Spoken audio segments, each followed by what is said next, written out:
नमस्कार शेतकरी बांधवांनो. मी आहे मारुती जाधव. आपण पाहत आहात शास्त्रबद्ध शेती हा आपला आवडता YouTube चॅनल. शेतकरी बांधवांनो, आजच्या या खास व्हिडिओमधून मी तुम्हाला प्रत्यक्षात शेतातून काढलेला ऊस आणि कारखान्यात जाऊन तयार झालेला गूळ याची संपूर्ण प्रक्रिया या व्हिडिओच्या माध्यमातून सांगण्याचा मी प्रयत्न करणार आहे. म्हणून खरंच आपल्याला माहित आहे का, की गूळ कशा पद्धतीने तयार केला जातो?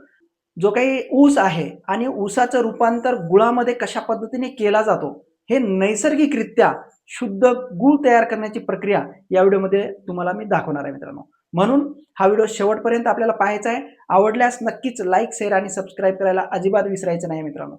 तर चला जास्त वेळ न घेता आजचा हा व्हिडिओ मी चालू करतो. शेतकरी बांधवांनो, तुम्ही बघू शकता हा ऊसाचा प्लॉट आहे.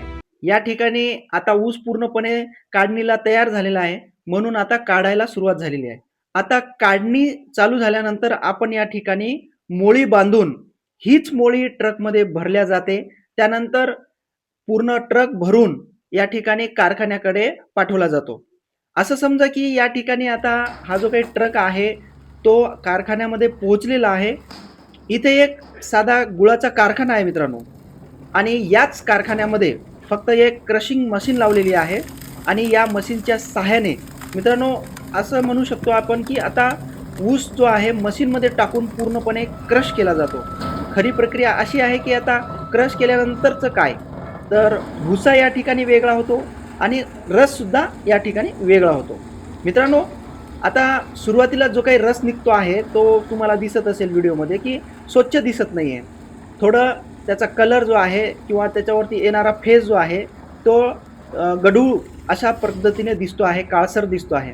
पण घाबरायचं काही कारण नाही मित्रांनो, कारण आता हा जो काही रस आहे पुढे फिल्टर केला जातो आहे. हे बघू शकता तुम्ही. या ठिकाणी फिल्टरमधून पूर्ण स्वच्छ करून पाईपलाईनने पुढच्या प्रक्रियेसाठी पाठविला जात आहे. या ठिकाणी 3 कढई लावण्यात आलेली आहे मित्रांनो आणि हा जो काही रस येतो आहे तो पहिल्या कढईत पडतो.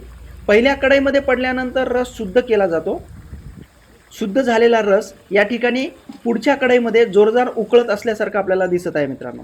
आणि आता बघू शकता तुम्ही इथे उकळी जोरात चालू झालेली आहे आणि हीच उकळी हळूहळू देत असताना या ठिकाणी रसाचा रंग जो आहे तो बदलतो आहे. कशा पद्धतीने, तर सुरुवातीला असलेला हिरवा रंग या ठिकाणी तुम्हाला पांढरट दिसला असेल आणि नंतर या ठिकाणी हे बघा तपकिरी दिसत आहे आणि शेवटच्या अवस्थेमध्ये पूर्ण तपकिरी म्हणजे थोडक्यात लालसर सुद्धा म्हणता येईल. शेवटच्या कढईमध्ये हा रस सतत ढवळला जातो आहे आणि ढवळत असताना हळूहळू या ठिकाणी पाण्याचा जो काही प्रमाण आहे तो कमी होऊन आता द्रव घट्ट व्हायला सुरुवात झालेला आहे. या ठिकाणी तुम्ही बघू शकता चिकट घट्ट द्रव तयार होतो आहे आणि हीच गूळ बनण्याची मुख्य प्रक्रिया मानली जाते मित्रांनो. आता हा घट्ट झालेला जो काही द्रव आहे किंवा गूळ आहे थोडक्यात हा पूर्णपणे साच्यामध्ये टाकण्यात येतो आहे आणि टाकल्यानंतर त्या गुळाला प्रॉपर आकार देण्यात येत आहे मित्रांनो आणि खऱ्या अर्थाने थंड झाल्यानंतर हा आपला गोड गूळ तयार झालेला आहे असं म्हणता येईल. असा हा आपल्या शेतातून कारखान्यापर्यंतचा पूर्ण प्रवास सेंद्रिय पद्धतीने तयार झालेला गूळ आपल्याला कसा वाटला, नक्कीच या ठिकाणी असं म्हणता येईल की शेतकऱ्याच्या मेहनतीचं गोड फळ या ठिकाणी मिळालेलं आहे. व्हिडिओ आवडल्यास नक्कीच लाईक, शेअर आणि सबस्क्राईब करा मित्रांनो. धन्यवाद.